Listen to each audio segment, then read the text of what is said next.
Dalam hitungan jam setelah Amerika mengumumkan gencatan senjata, langit Israel berubah merah. Rudal-rudal Iran melesat menghancurkan gedung-gedung, menewaskan ribuan warga, dan memicu kekacauan yang belum pernah terjadi sejak Perang Besar terakhir. Tapi yang tak diketahui dunia, serangan brutal ini bukan sekadar aksi balas dendam, melainkan reaksi atas kebocoran rencana rahasia Israel-Amerika untuk menghancurkan Iran saat sedang lengah. Jadi, siapa sebenarnya yang mengkhianati perjanjian damai dan bagaimana kejadiannya? Tonton video ini sampai akhir, jangan lupa like, share, dan subscribe channel ini. Semoga Tuhan membalasnya dengan kesehatan, rezeki yang melimpah barokah, dan dimudahkan segala urusannya. Tulis amin di kolom komentar. Mari kita mulai. Langit di atas Yerusalem berwarna jingga keemasan, seperti menyambut fajar harapan yang telah lama ditunggu. Di sepanjang jalan utama kota tua, bendera putih kecil berkibar dari jendela-jendela, sebagai tanda bahwa hari itu bukan hari biasa. Di layar-layar televisi dunia, berita tentang perdamaian seabad memenuhi siaran utama. Iran dan Israel, dua musuh bebuyutan selama lebih dari setengah abad, akhirnya duduk dalam satu meja perundingan, dibantu oleh PBB dan beberapa negara netral yang menjadi penengah. Tak ada yang benar-benar percaya hari ini akan datang. Tetapi kenyataan sedang berdiri tegak di depan mata. Gedung-gedung tinggi di Tel Aviv menggantungkan spanduk bertuliskan harapan dalam berbagai bahasa. Damai adalah satu-satunya jalan pulang. Eliav Cohen, pria paruh baya, dengan mata tajam dan langkah mantap, berdiri di balkon apartemennya di distrik Givatayim. Ia menatap kota yang perlahan mulai tenang. Dahulu, ia adalah mata dan telinga negara mantan agen Mossad yang ditakuti di masa Madana. Kini, ia hanya seorang pria kesepian yang hidup dengan bayang-bayang masa lalu dan sesekali menulis artikel opini di surat kabar nasional. Jika damai benar-benar terjadi, maka sejarah akan terpaksa menulis ulang dirinya, gumamnya pelan sambil menyesap kopi yang mulai dingin.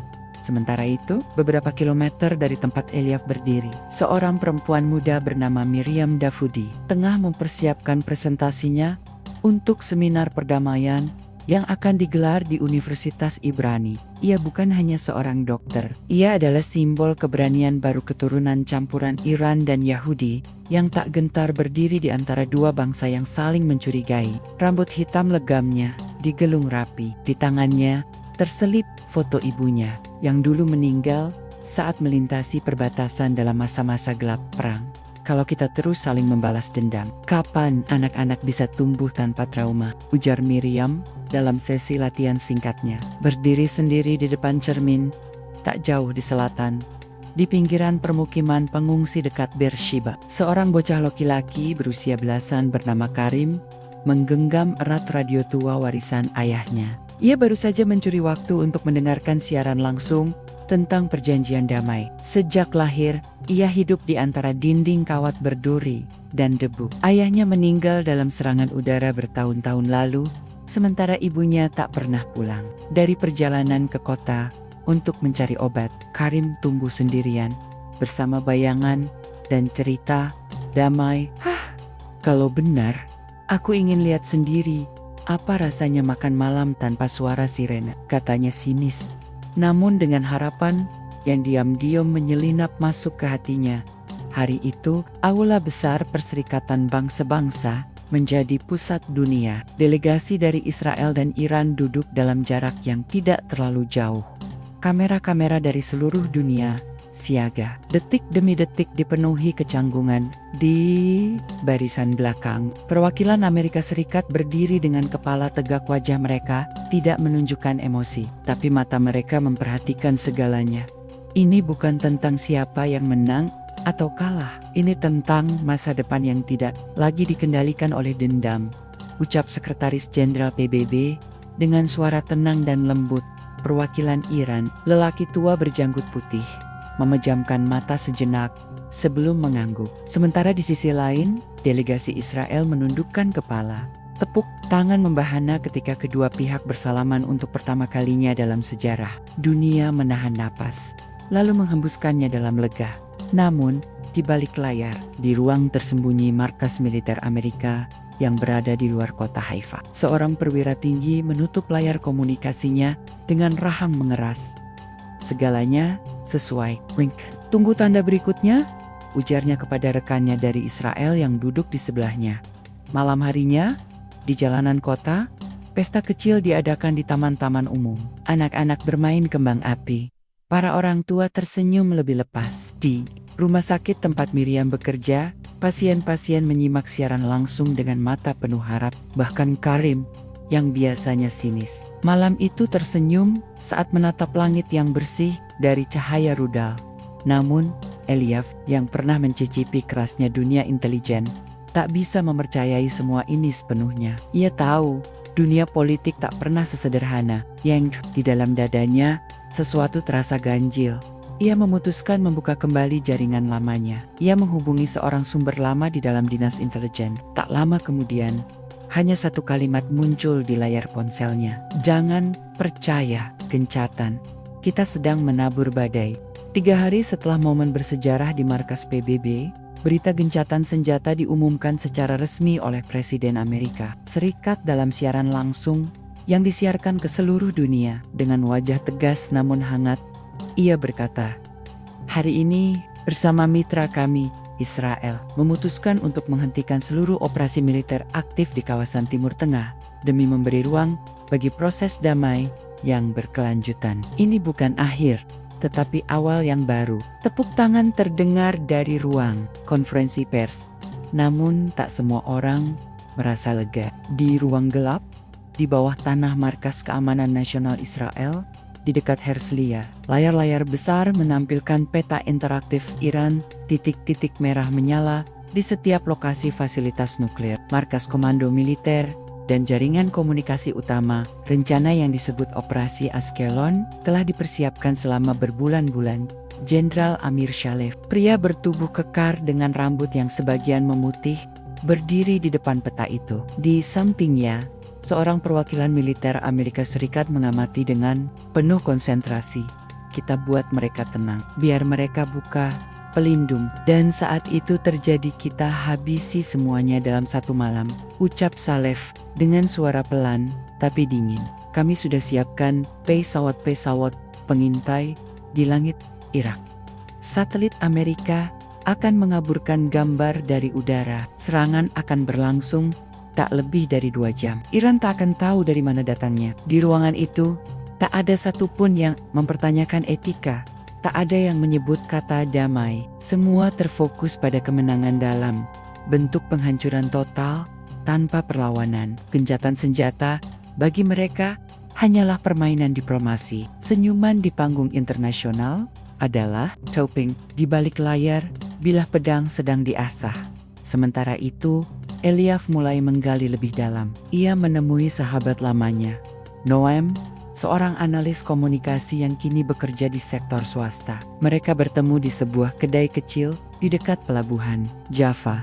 Pembicaraan mereka berlangsung dalam suara rendah, dibarengi suara musik jazz dan gelas-gelas kopi yang beradu.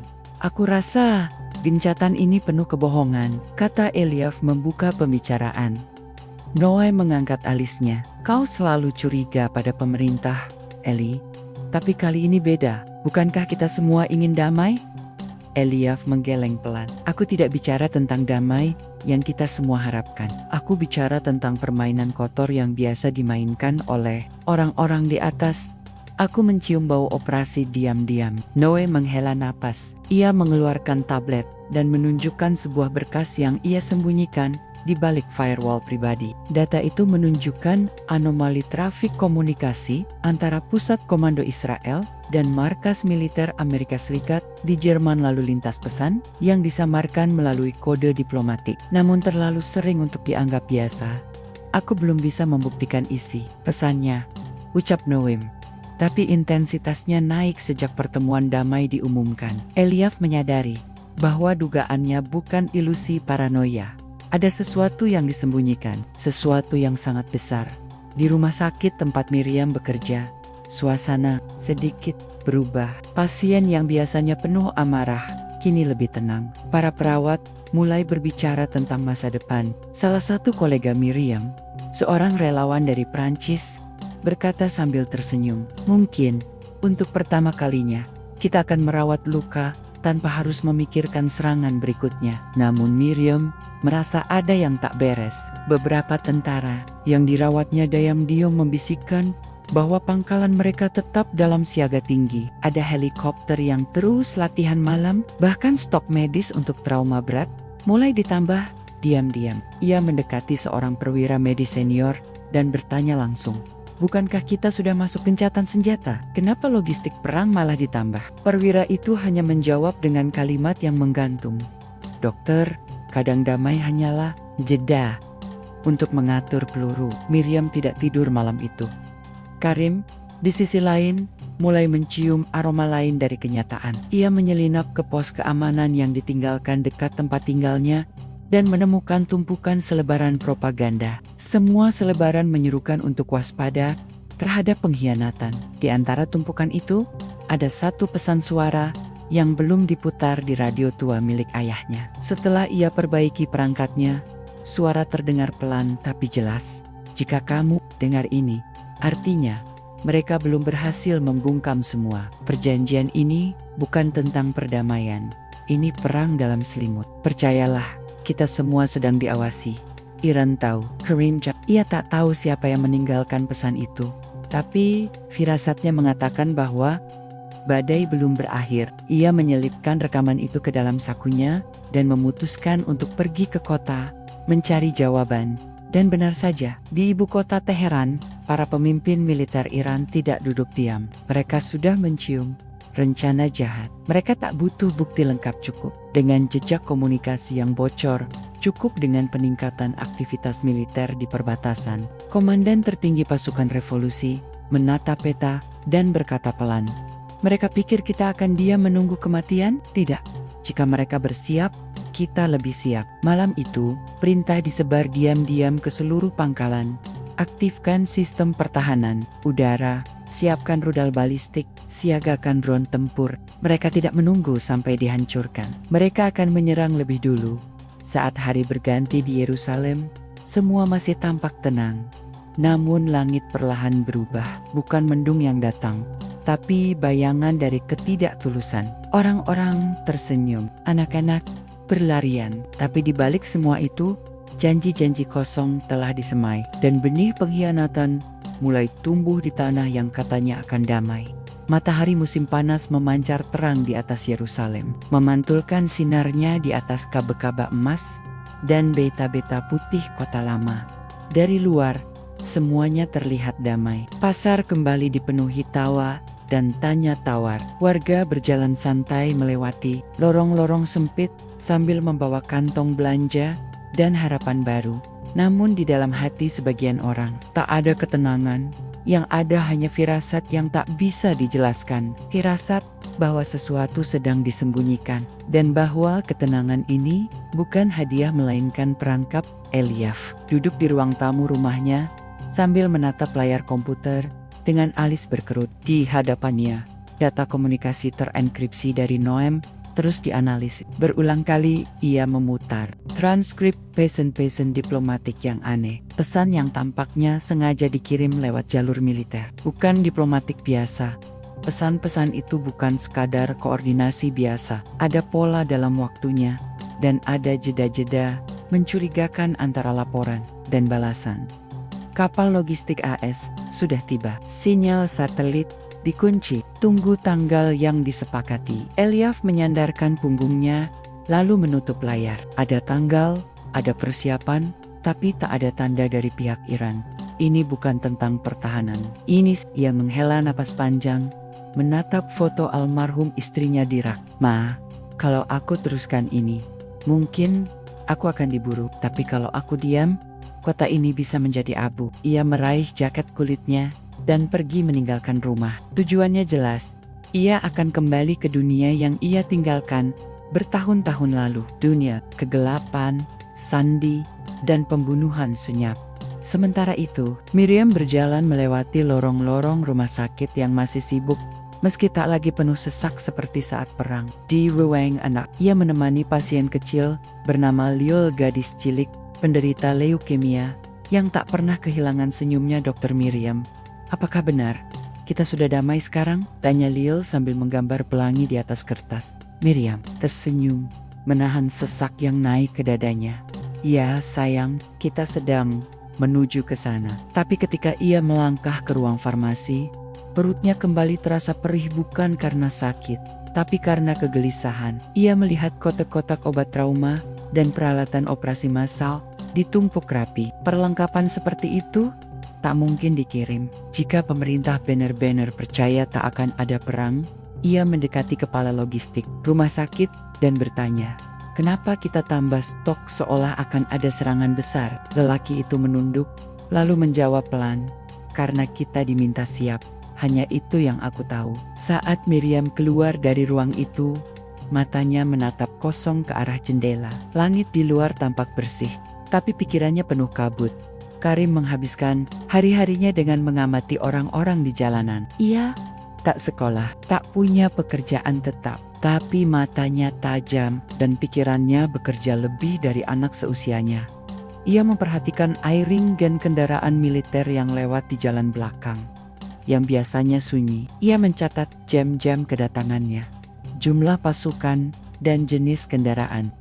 Ia tulis di buku kecil yang disimpan dalam baju. Ia bukan mata-mata, tapi ia tahu setiap gerakan tak wajar berarti sesuatu sedang disiapkan.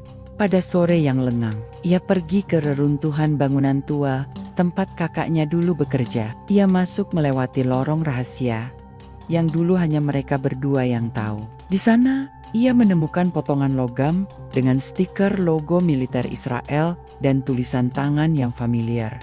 Mereka akan menyerang lebih dulu, tapi kita lebih siap. Ia menatap tulisan itu lama. Kakaknya sempat berkata bahwa dunia ini dibangun di atas kebohongan. Kini, ia mulai percaya. Karim memasukkan potongan itu ke dalam tas kainnya, lalu keluar dari lorong. Mata sudah bulat menatap utara ke arah Yerusalem. Di Teheran, suasana sangat berbeda. Komandan-komandan militer tak tidur. Mereka memeriksa ulang koordinat serangan. Mereka menganalisis ulang waktu tempuh rudal-rudal mereka jika ditembakkan dari Isfahan, Shiraz, atau Kermansyah. Mereka tahu Amerika dan Israel sedang menyusun sesuatu. Satu dokumen yang bocor meski sebagian besar diburamkan cukup menjadi sinyal. Seorang agen rahasia dari dalam Eropa Timur berhasil membocorkan cuplikan perintah militer Amerika yang menyebut penyerangan preventif TRSAD, kalimat yang cukup untuk menyulut perang. "Kami tak akan duduk diam, menunggu kehancuran datang seperti domba disembelih," ucap Komandan Ali Reza dengan tatapan membara.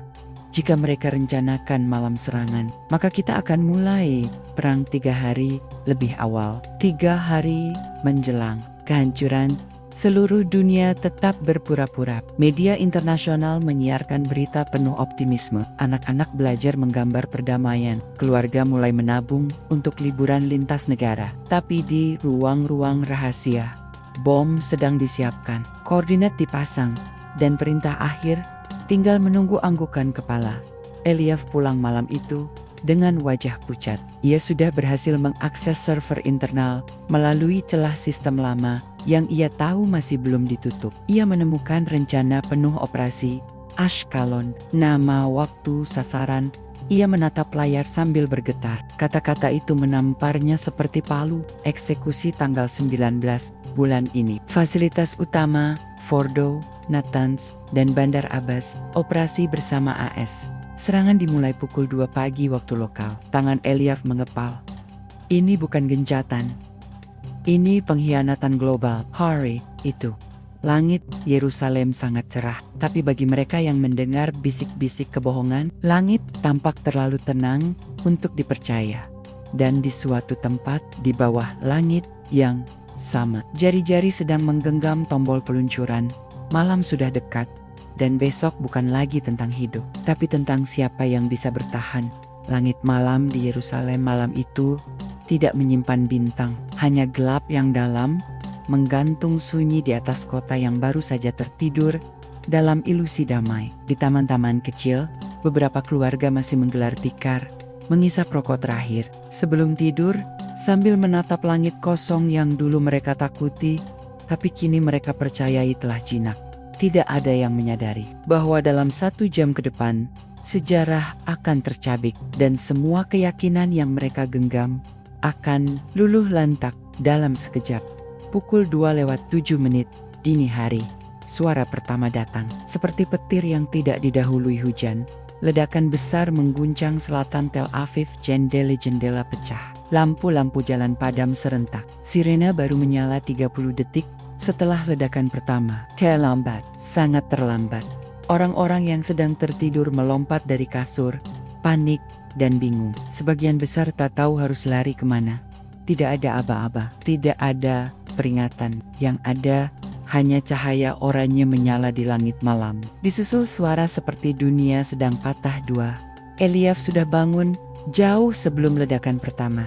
Ia duduk di ruang tamunya, memegang pistol tua peninggalan masa dinas, menunggu sesuatu yang ia tahu akan datang. Ia sudah membaca rencana operasi Ashkelon, tapi dari informasi yang ia kumpulkan, hari eksekusi belum dimulai. Seharusnya Iran belum tahu, tapi kenyataan membalik.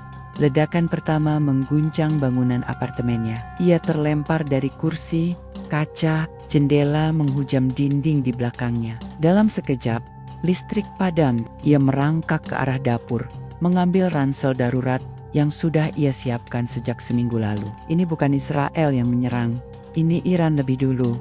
Ia tahu, mereka tahu, Miriam sedang tidur di bangsal rumah sakit ketika dinding ruangan bergetar keras, disusul cahaya putih menyilaukan dari jendela. Sekejap, langit tampak seperti terbakar. Bayi menangis, alat-alat medis berbunyi bersamaan, perawat berteriak. Di luar, suara ledakan menggema lagi, kali ini lebih dekat. Miriam berlari ke unit gawat darurat. Ia melihat luka bakar, tubuh remuk, wajah-wajah berlumuran darah, datang beruntun dalam waktu kurang dari 15 menit. Tak ada ambulans, semua mobil pribadi berubah jadi kendaraan darurat. Tidak ada waktu buat diagnosa, tangani, luka, terbuka. Dulu, teriak Miriam sambil menekan luka terbuka di dada seorang bocah laki-laki. Napasnya tersengal. Ini bukan insiden kecil, ini bukan pengeboman biasa. Ini adalah invasi dari langit.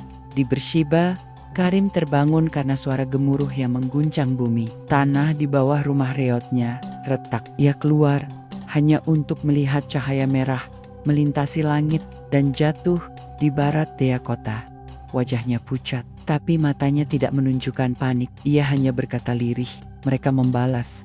Mereka tahu rencana kalian." Ia menggenggam tas kainnya yang berisi pecahan logam dan radio. Ia berlari menuju jalan raya, melihat truk-truk militer melintas ke arah utara, bukan menuju perbatasan seperti biasanya.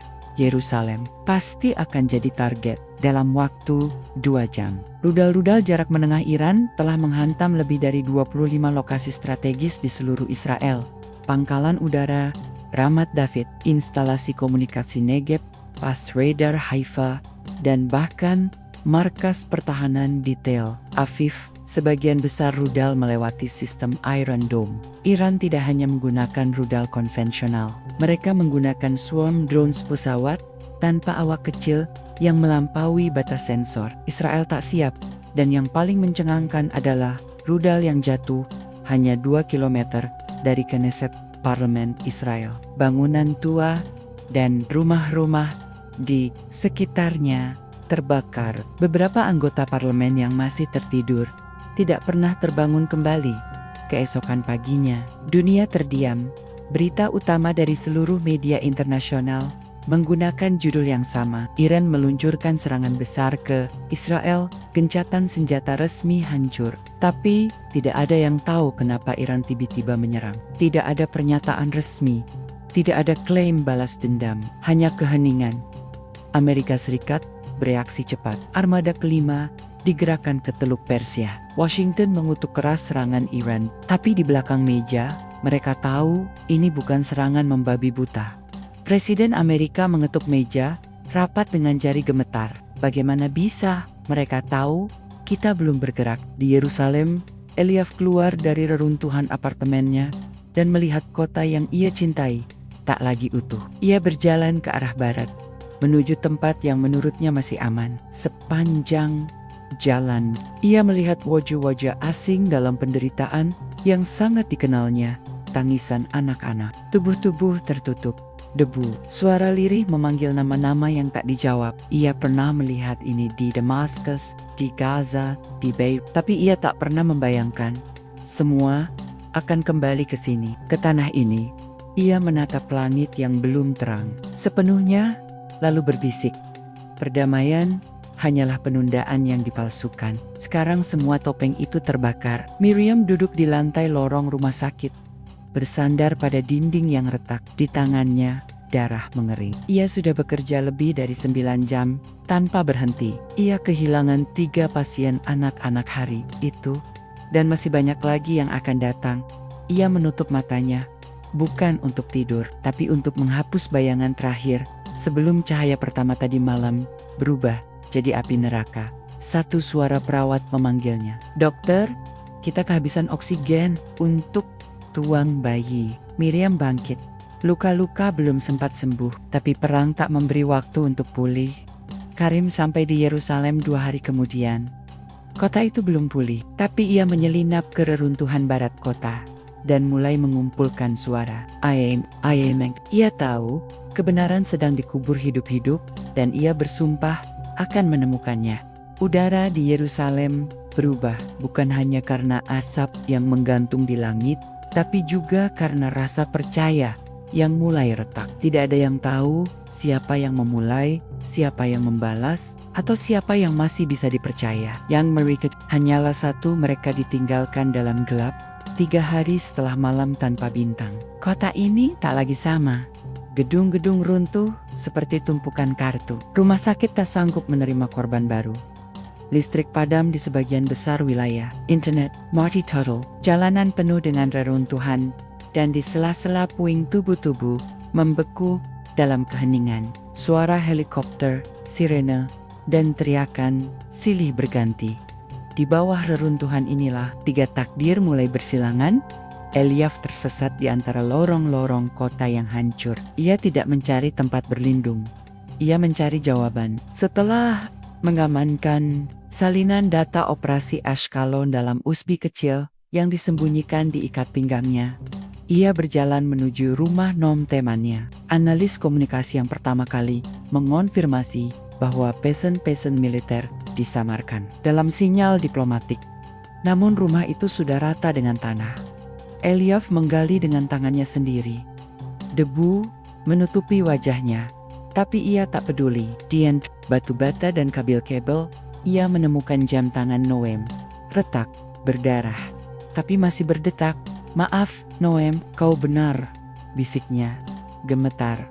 Dari saku jaketnya, ia mengeluarkan ponsel lama dan mengaktifkan satu-satunya jaringan komunikasi darurat. Yang tersisa frekuensi militer lama yang hanya bisa diakses dengan kode khusus untuk siapapun yang mendengarkan. "Ini Eliaf Cohen, saya tahu kenapa Iran menyerang. Ini bukan serangan sepihak, ini balasan atas rencana yang kita buat bersama Amerika."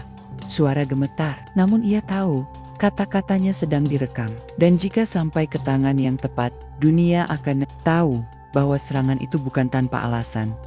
Di rumah sakit Dar El Shifa yang tinggal separuh berdiri, Miriam berjalan melewati lorong-lorong penuh korban. Ia tak lagi mengenakan jas dokter. Terlalu banyak darah menempel hingga warnanya tak bisa dibedakan dari tanah. Ia merawat anak-anak dengan luka di kepala, pria tua dengan paru-paru yang penuh asap, dan seorang gadis yang kehilangan kedua orang tuannya dalam semalam. Namun ketika ia mendengar kabar dari perawat bahwa beberapa dokter asing mulai mengungsi, ia hanya menatap mereka dengan mata kosong. "Kalian bisa pergi, aku tinggal." Seorang relawan mencoba membujuknya. "Tempat ini tak aman, dokter." Miriam menjawab pelan. Tempat mana yang aman jika hati manusia sudah tak mengenal belas kasihan? Ia tidur di ruang pasokan, duduk bersandar pada dinding, sambil memegangi surat dari ibunya yang tak sempat ia baca sejak penandatanganan kesepakatan damai. Surat itu ditulis dalam bahasa Persia. "Jika suatu hari kau merasa dunia terlalu rusak untuk diperbaiki, ingatlah bahwa yang kau butuhkan bukan seluruh dunia. Cukup satu orang yang kau selamatkan." Kata-kata itu kini menjadi kompas dalam gelap. Di sisi lain kota, Karim tidur di bawah jembatan layang yang setengah runtuh. Ia bertemu dengan anak-anak pengungsi lainnya yang kehilangan keluarga mereka. Mereka membentuk kelompok kecil yang berbagi makanan dan informasi. Karim menjadi pemimpin tak resmi, bukan karena usia, tapi karena cara berpikirnya. Ia tidak panik. Ia mencatat, menghafal, dan mengajarkan anak-anak lain cara membaca arah tanpa GPS, cara menyimpan makanan agar tak membusuk cepat, dan cara membedakan suara rudal dari drone. Namun di balik semua itu, Karim menyimpan satu tujuan, mencari tahu kenapa kakaknya yang bekerja di stasiun komunikasi militer tiba-tiba menghilang 2 hari sebelum serangan. Ia menemukan seseorang yang mengenal kakaknya, seorang teknisi jaringan yang dulu bekerja bertemannya. Dalam pertemuan diam-diam, pria itu berkata, "Kakakmu tahu tentang pesan yang bocor ke Iran." Ia mencoba menghentikannya, tapi sistem sudah dikuasai. Karim menggenggam potongan logam dari bangunan tua tempat kakaknya bekerja. Jadi benar, mereka tahu, tapi pura-pura tidak tahu. Hari-hari di bawah reruntuhan bukan hanya tentang bertahan hidup, tapi tentang membangun pemahaman baru, bahwa mereka semua hanyalah pion dari permainan yang jauh lebih besar. Bukan hanya Israel yang berbohong, bukan hanya Iran yang menyerang, tapi seluruh narasi telah direkayasa. Di koridor-koridor gelap, para penyintas mulai bertanya, mengapa sistem pertahanan udara tidak menyala? Kenapa markas penting dibiarkan kosong malam itu? Kenapa peringatan serangan datang terlambat? Di antara reruntuhan, kebohongan perlahan terbongkar, bukan dengan ledakan,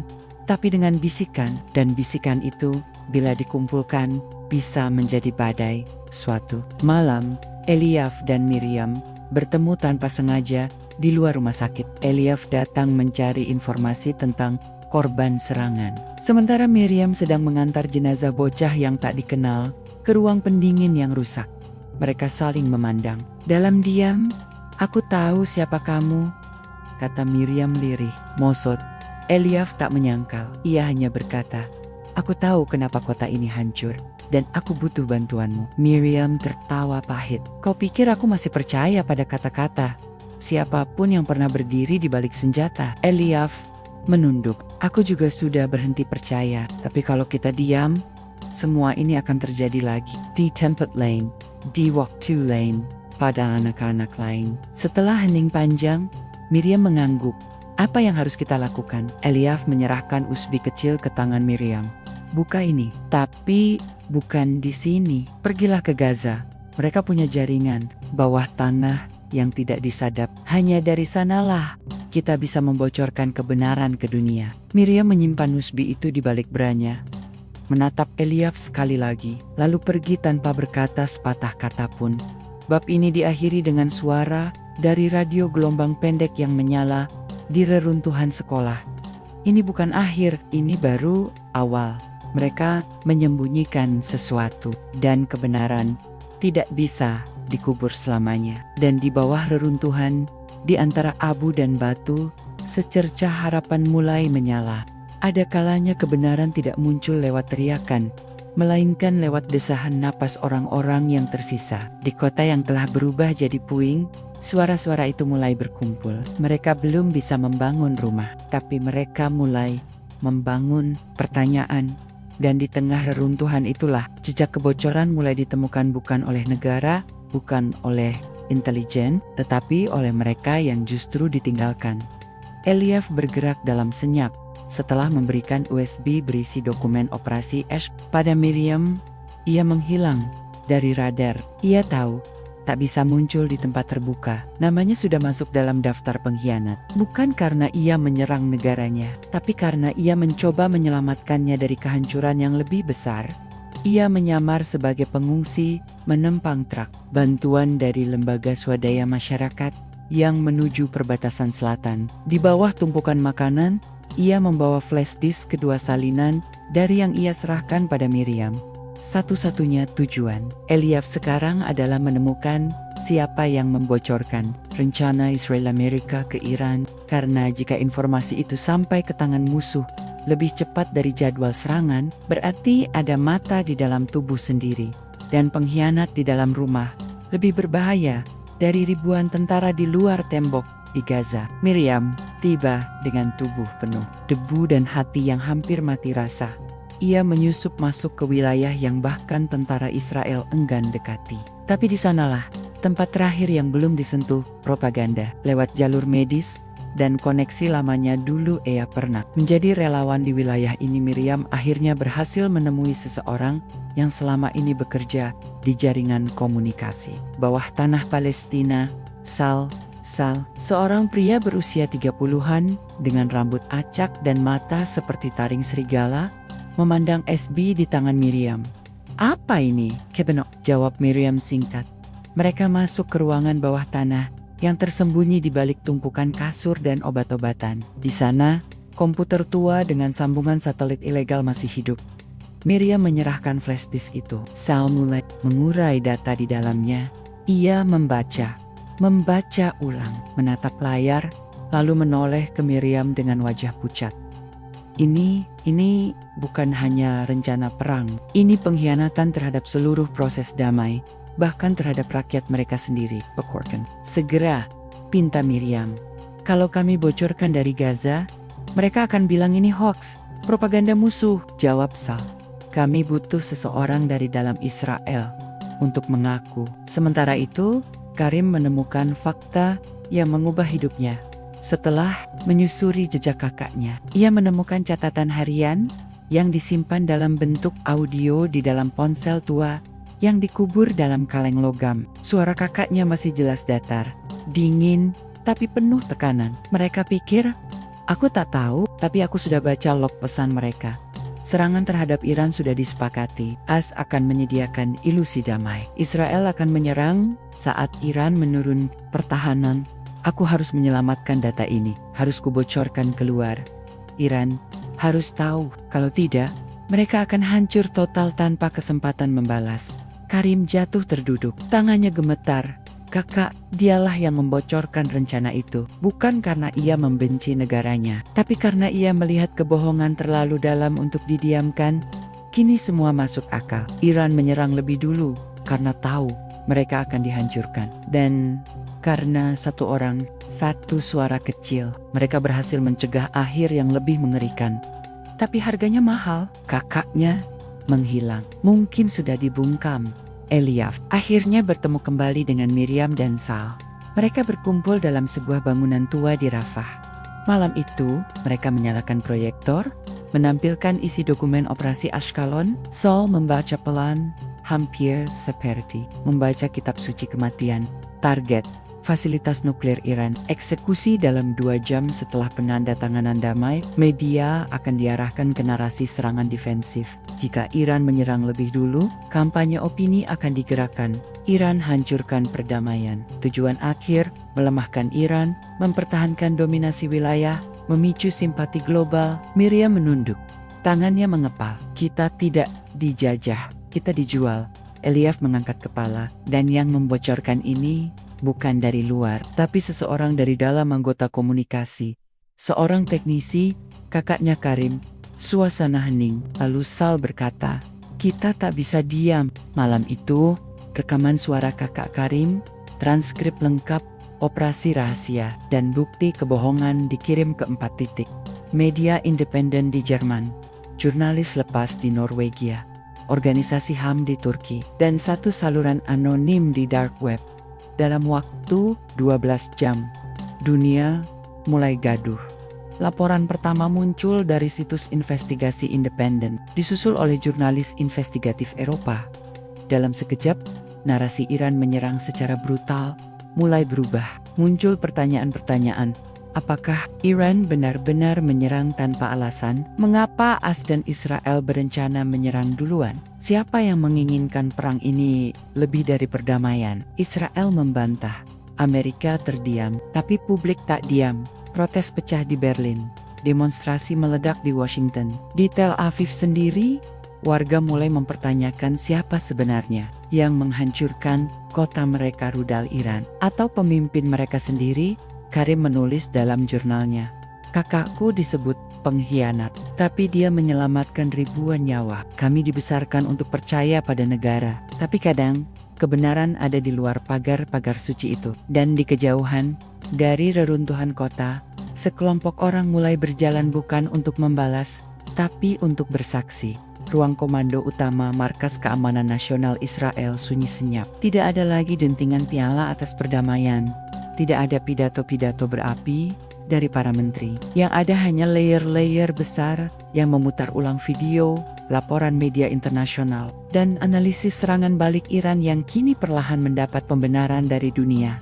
Para jenderal duduk mematung. Di depan mereka, proyeksi holografik dokumen rahasia yang bocor memenuhi ruangan, melayang seperti luka yang tidak bisa ditutupi. Logi, semua data itu rencana operasi Ashkelon, percakapan komunikasi, tanda tangan persetujuan bersama dari Komando Amerika dan Israel telah disebarkan ke penjuru dunia. Ini bukan sekadar kebocoran, ini pembantaian reputasi Desis Brigadir Reuven. Matanya tak lepas dari layar.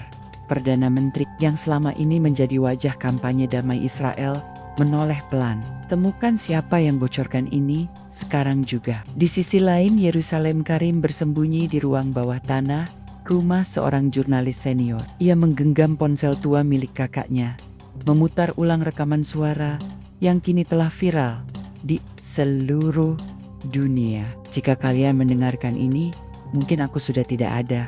Aku bukan pengkhianat. Aku hanya tak bisa membiarkan negaraku memulai perang lagi. Jika harus ada yang dihukum, biarlah aku. Tapi biarkan dunia tahu siapa yang menyalakan api lebih dulu. Miriam berdiri tak jauh, menghapus air mata yang menetes tanpa suara. Dia tidak hanya menyelamatkan orang Iran, dia menyelamatkan rakyatnya sendiri dari kebohongan. Eliav, yang sejak tadi hanya duduk diam, akhirnya bicara. Hitohat mengungkap namanya. Dia akan mati, jawab Karim. Dia sudah memberikan hidupnya. Yang perlu kita lakukan adalah memberi makna pada kematiannya. Sementara itu, Amerika Serikat panik. Gedung Putih mengeluarkan pernyataan bahwa mereka tidak mengetahui operasi militer apapun, dan bahwa jika dokumen itu benar, maka telah terjadi penyimpangan prosedur oleh pihak lapangan. Tapi publik tak mudah dibohongi. Laporan dari whistleblower internal menguatkan bukti bahwa bahkan Presiden tahu tentang rencana serangan mendadak itu. Kepercayaan publik anjlok. Di luar gedung Kongres, ribuan orang berkumpul, meneriakkan satu kalimat yang sama.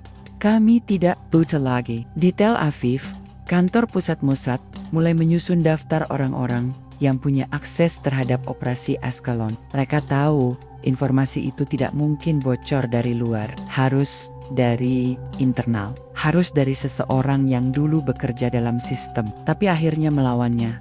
Nama kakak Karim pun muncul, Yehuda Barak, teknisi komunikasi strategis, penanggung jawab jalur enkripsi, memiliki akses ke kanal lintas negara, hilang sejak 2 minggu sebelum serangan Iran, dinonaktifkan dari sistem karena dianggap overstress dan tidak stabil. Tapi sekarang semua tahu, itu bukan pelarian, itu keputusan.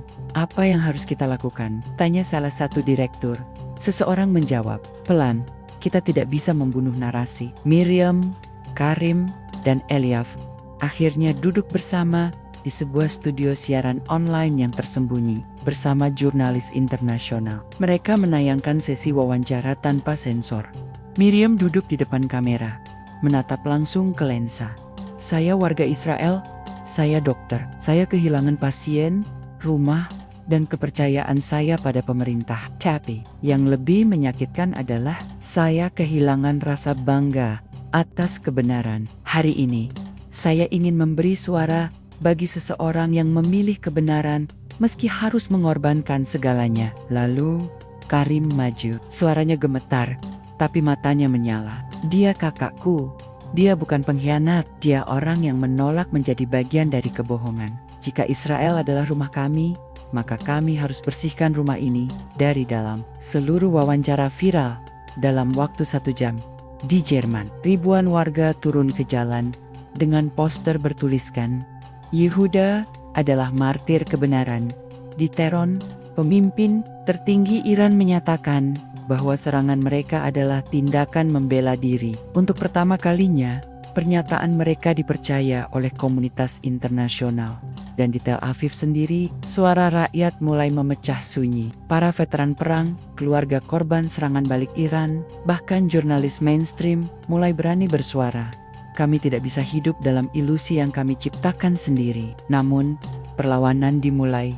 Markas Intelijen Israel mengeluarkan surat perintah penangkapan bagi Miriam dan Eliav, menuduh mereka sebagai agen penyebar disinformasi. Mereka resmi menjadi buronan negara. Tapi semuanya terlambat.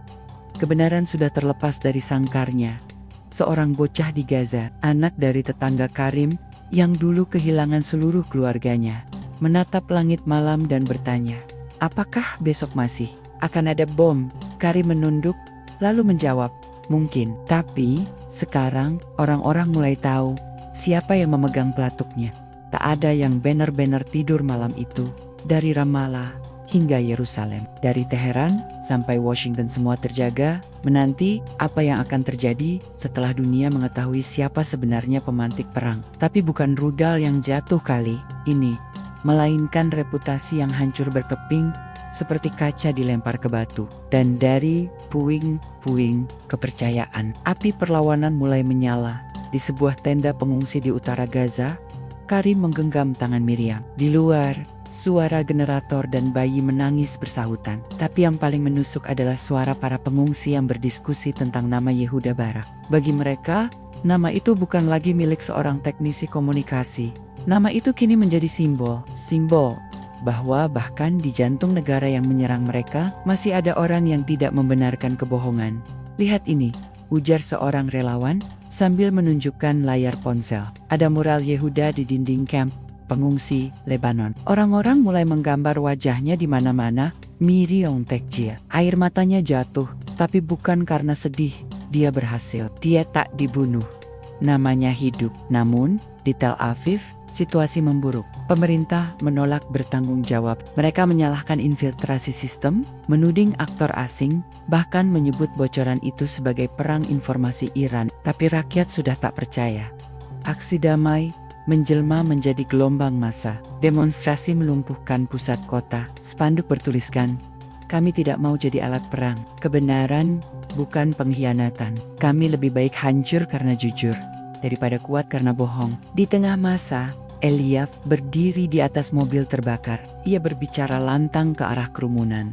Israel harus diselamatkan bukan dari Iran, tapi dari dirinya sendiri. Jika kita ingin hidup damai, kita harus jujur dulu pada siapa yang menyalakan perang. Suara itu viral dan menjadi bahan berita utama di seluruh dunia. Sementara itu, Amerika Serikat dihantam gelombang tekanan diplomatik. Sekutu-sekutu mereka mulai menarik diri. Inggris menyatakan akan mengkaji ulang semua kerjasama militer. Negara-negara Eropa membekukan kontrak intelijen. Laporan-laporan PBB menyebutkan bahwa indikasi kuat adanya pelanggaran berat terhadap hukum perang dan etika perjanjian internasional. Di Perserikatan Bangsa-Bangsa, delegasi Iran berdiri dengan tenang di podium, membawa salinan dokumen operasi Askalon. Ia berkata, kami tidak suci, tapi kami tidak sebodoh yang kalian pikir. Kami tahu kapan kami dibohongi. Dunia tahu siapa yang lebih dulu mengangkat senjata. Di tengah perdamaian, ruangan hening, tak ada yang sanggup membantah. Namun kebohongan tak menyerah tanpa perlawanan. Pasukan khusus Israel dikirim ke perbatasan untuk mencari Miriam dan Eliav. Mereka dicap sebagai ancaman nasional. Bahkan saat simpati dunia mengalir, kekuasaan tetap menolak kalah. Suatu malam, saat hujan mengguyur tenda-tenda di Gaza, Karim terbangun oleh suara tembakan. Ada yang menyusup, teriak seorang penjaga. Miriam bangkit, berlari menarik lengan Eliav. Tapi sudah terlambat. Granat kejut dilempar ke dalam tenda. Kilatan cahaya dan suara menggelegar, membutakan semua orang. Dalam kekacauan, Eliav tertangkap, Miriam terjatuh. Karim mengangkatnya, tapi ia hanya bisa melihat Eliav diseret masuk ke kendaraan militer. Itulah saatnya api banner-banner menyala di atas abu. Penangkapan Eliav menjadi titik ledak. Video saat ia diseret dengan mata ditutup, tangan terikat, dan tubuh berlumur darah menjadi pemicu amarah global. Ribuan organisasi HAM menuntut pembebasan. Hacker internasional membobol situs resmi pemerintah Israel dan menggantinya dengan tulisan, Kalian bisa menahan tubuhnya, tapi tidak kebenarannya. Di depan Knesset, kerumunan mulai bentrok dengan polisi, dan untuk pertama kalinya dalam sejarah Israel modern, seorang jenderal aktif mengundurkan diri dan membocorkan pesan rahasia bahwa perang yang dirancang bukan demi rakyat, tapi demi dominasi. Miriam, yang selamat malam itu, berdiri di tengah reruntuhan dengan mikrofon media asing di tangannya. Jika kami semua dianggap pengkhianat, maka biarlah kami jadi pengkhianat terakhir. Setelah kami, tidak akan ada lagi yang dibohongi untuk mati. Malam itu, sebuah stasiun radio bawah tanah menyiarkan ulang suara terakhir Yehuda, "Aku bukan siapa-siapa, tapi jika tindakanku membuat dunia berpikir 2 kali sebelum menembakkan peluru, maka aku sudah cukup." Dan suara narator menutup bab ini dengan kata-kata, "Ketika kota-kota terbakar dan bangunan runtuh, kita kira itu akhir dunia. Tapi ternyata dari abu itulah dunia yang jujur mulai dibangun." Israel tak lagi punya wajah. Bendera masih berkibar di atas gedung-gedung pemerintahan, tapi tidak ada lagi yang menatapnya dengan rasa hormat. Militer masih berpatroli, tetapi bayangannya tak lagi menimbulkan rasa aman, melainkan ketakutan.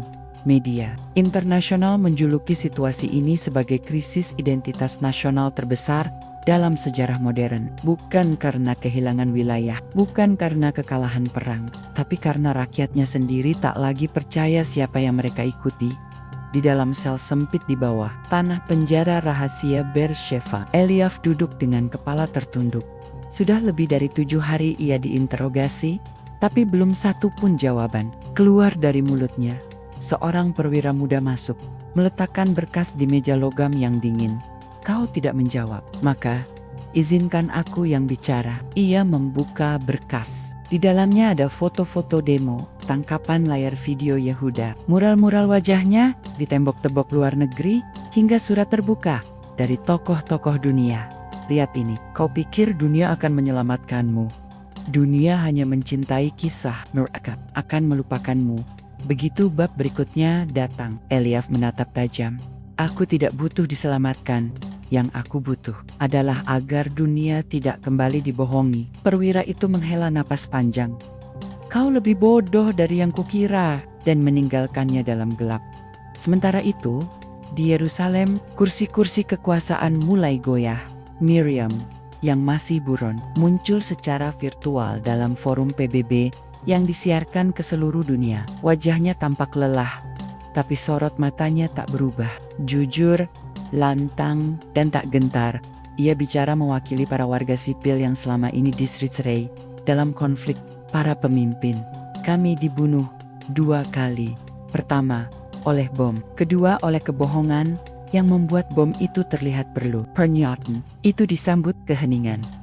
Lalu perlahan, tepuk tangan menggema, bukan dari perwakilan negara-negara besar, tapi dari negara-negara kecil yang selama ini hanya penonton dalam permainan geopolitik. Sebuah gerakan lahir, namanya Rakyat Tanpa Wajah, gabungan dari warga Israel, Iran, Palestina, dan diaspora internasional. Mereka menolak bendera, menolak politik, menolak kekuasaan yang selama ini mengatasnamakan mereka tanpa izin.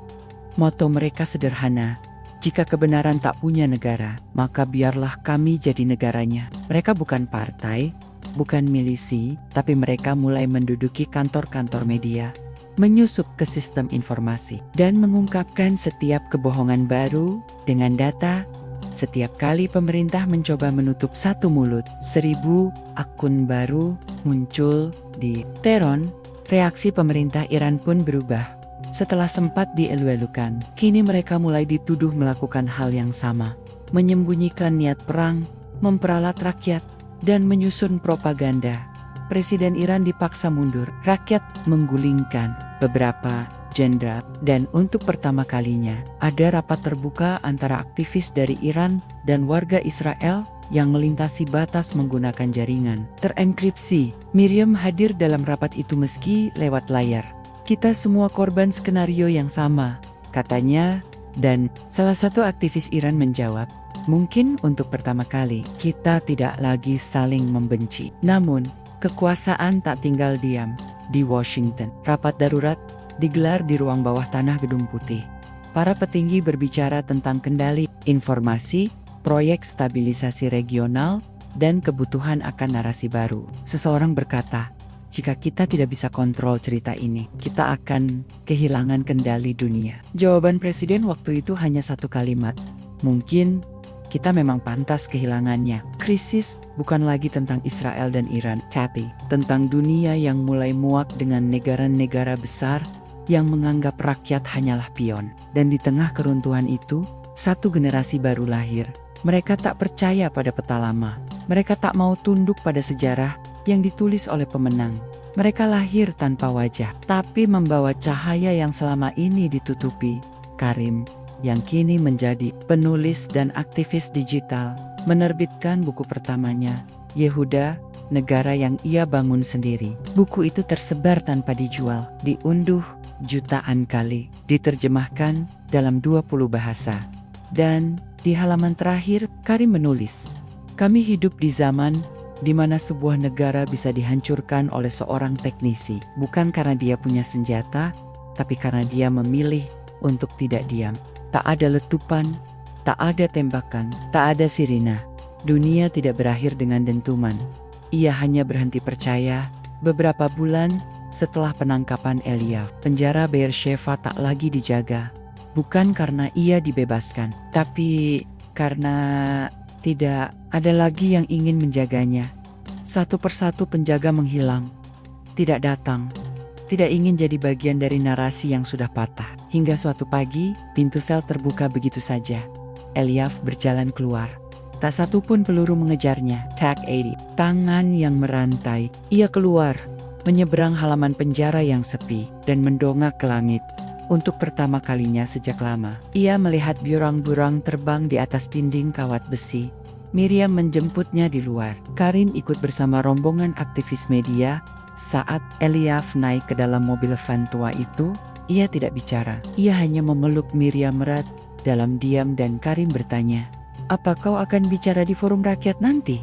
Eliav menatap ke jendela. "Tidak, aku rasa tugasku sudah selesai. Kini kalian yang bicara. Forum rakyat itu bukan konferensi mewah dengan kursi empuk. Hanya lapangan bekas tempat pelatihan militer. Diubah menjadi ruang terbuka untuk ribuan manusia tanpa negara. Tidak ada bendera, tidak ada panggung tinggi. Mikrofon disalurkan melalui relawan. Satu persatu, orang maju dan menyampaikan apa yang selama ini tak pernah bisa mereka ucapkan di depan dunia." Seorang janda dari Gaza membacakan surat anaknya yang terbunuh karena serangan udara. Seorang mantan tentara Israel mengakui bahwa ia pernah menembak anak-anak karena sudah diperintahkan. Seorang remaja Iran berbicara tentang mimpinya menjadi sutradara film tentang damai, bukan perang. Dan pada giliran terakhir, Miriam berdiri. Ia tidak membawa naskah, tidak membawa catatan. Ia hanya bicara dari luka yang belum sembuh. Kita dibesarkan untuk takut pada wajah yang berbeda. Lalu, kita dipaksa membunuh wajah-wajah itu demi wajah yang lain. Tapi hari ini, kita tidak pakai wajah apapun. Kita hanya manusia. Dan itu cukup. Hening, lalu gemuruh tepuk tangan. Tapi bukan karena pidatonya indah, melainkan karena semua orang di lapangan itu, ratusan, ribuan, dari segala latar akhirnya, sadar. Mereka tak sendirian. Berita tentang forum tanpa negara menyebar seperti api. Tapi kali ini, api itu tidak membakar, ia menghangatkan. Pemerintah-pemerintah yang dulu menentang gerakan ini mulai kehilangan kendali. Pemilu di banyak negara diwarnai gelombang boikot total. Generasi muda menolak memilih siapapun yang pernah berbohong di masa lalu. Dunia mulai menulis ulang aturan main. Beberapa bulan kemudian, di sebuah rumah kecil di utara Yafa, Eliav menanam pohon zaitun. Ia tidak lagi bicara soal politik, tidak lagi menulis artikel. Ia hanya ingin hidup sederhana. Setelah bertahan-tahan hidup sebagai target, seseorang bertanya padanya, "Apakah semua ini tidak sia-sia?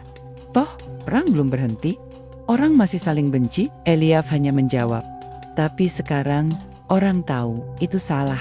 Dulu mereka tidak tahu, dan itu cukup bagiku." Karim menerbitkan buku keduanya, berjudul Cahaya yang Tak Bisa Padam. Isinya bukan analisis, bukan laporan perang. Hanya cerita tentang orang-orang kecil yang memilih jujur di tengah kebohongan, yang memilih menolak di tengah paksaan, yang memilih diam bukan karena takut, tapi karena tahu waktunya telah selesai. Dalam epilog bukunya, Karim menulis, dunia baru tidak dibangun oleh pemenang, tapi oleh mereka yang tahu kapan harus berhenti menang. Karena kadang, kemenangan terbesar adalah ketika kita meletakkan senjata dan memilih memeluk, dan dari reruntuhan negara, dari sisa-sisa kebohongan yang tak lagi dipercaya, dari abu sebuah peradaban yang pernah berdiri di atas darah, tumbuhlah cahaya kecil yang tidak dipimpin oleh siapapun, tidak mengibarkan bendera apapun, tidak menguasai wilayah manapun, tapi tetap menyala karena ia hidup di hati manusia yang tak ingin lagi jadi alat. Cahaya itu tak bisa dipadamkan.